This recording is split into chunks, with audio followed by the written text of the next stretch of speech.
The use of the hexagram is said by Doc to be very symbolic and seems to represent the occult concept of a Christ figure, just as the Maitreya was for Nicholas Roerich and Henry Wallace.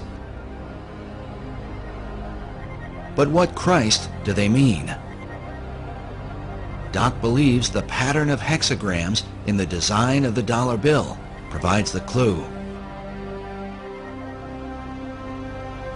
If we take a look at the 13 stars directly above the head of the eagle and connect the dots, you will see where the very first hexagram is located. And if you notice that surrounding the hexagram is the 28 guidelines that make a circle.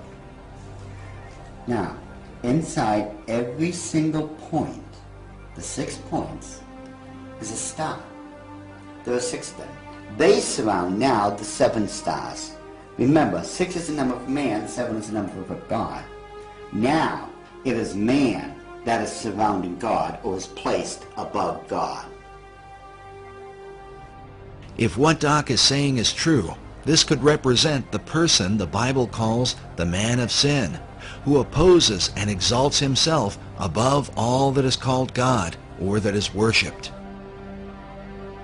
Doc's interpretation seems to also fit the worship of Lucifer, for in the Bible, Lucifer declares that he will exalt his throne above the stars of God.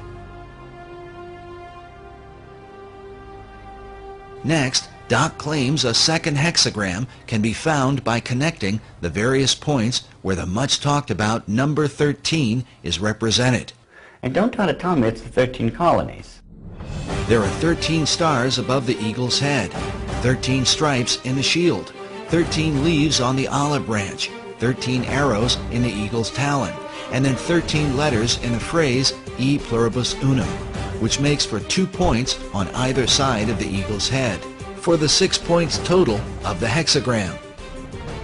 If we take a close look at the same seal and connect all the 13s together, just like we did when we were kids, when we were playing that game, connect the dots. Once we connect all the 13s, it becomes very apparent where the second hexagram can be found. And this one, which is very obvious, already comes with a circle around it.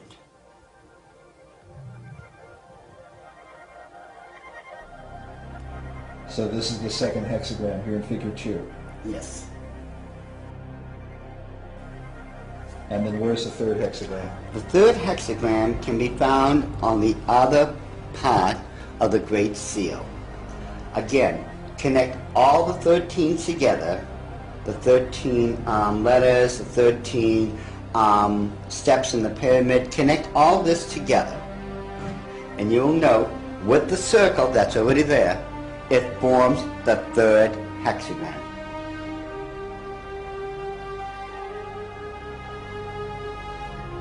In other words, a 6, a 6, and a 6. A 6, 6, 6. Doc has deciphered a code that, if there, would glorify Lucifer's Messiah, whom the Bible calls the beast or Antichrist. In the book of Revelation, it reads, "Here is wisdom. Let him that hath understanding count the number of the beast, for it is the number of a man, and his number is 666." Could there really be 3 6-pointed hexagrams on the dollar bill?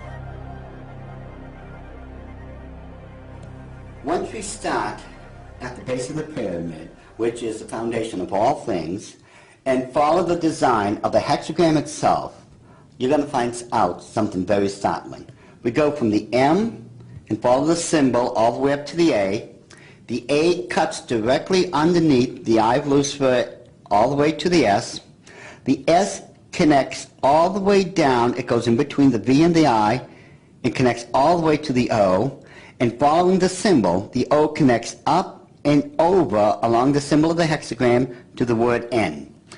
in perfect sequence. It's M-A-S-O-N,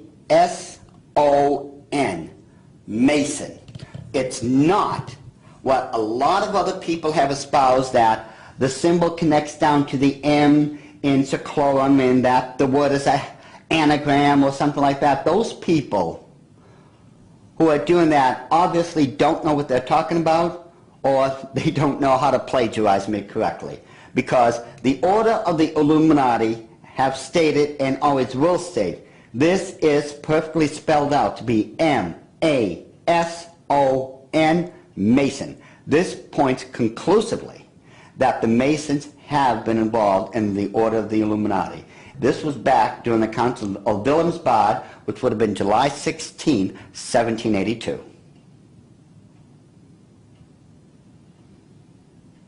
All right, so what are we seeing? Now, if we look at the bottom one of the reverse side of the dollar bill, you'll see on the right-hand side that, again, there's a lot of busy intersecting diagonal lines. Yet, if we apply the same principle we just used to reveal the hidden owls of the Illuminati and apply it, we will find that there is now a skull-faced winged demon. And it is very obvious, once you take away the background, the busy noise, it becomes very apparent what it is and that it's been there all along. And if we just simply go and enlarge that section, just start with a small one and just keep enlarging it and enlarge it even more, even with the background noise there, as I call it, I think it becomes very apparent what we are now looking at. That it is still a skull-faced winged demon. And it is these demons that are protecting and blessing the two great seals of the Order of the Illuminati. And it would make perfect sense that it had to be demons used to protect these seals, since I am convinced it was those same demons that handed them over to Thomas Jefferson when they first created them. I am convinced, beyond all doubt, that that indeed was a demon sent up from the bowels of hell, probably under the direct orders of Lucifer himself.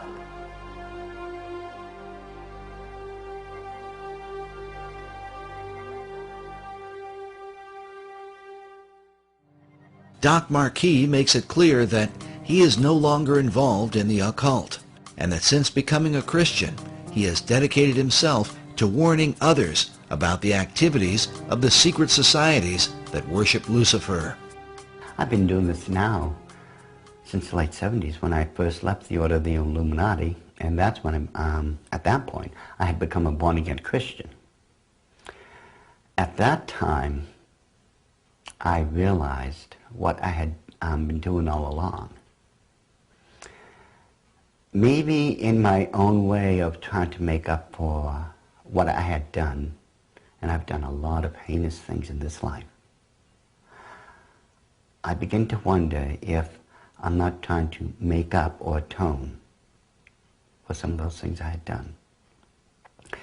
And I know in my heart of hearts that as a born-again child of the King, my sins have already been bought and paid for. But still, there's just that part of me that still feels so guilty about everything I've done. So it could be in my own way, and I'm somewhat convinced that in my own way, I'm still trying to make up for all those crimes I was guilty of when I was in the Illuminati.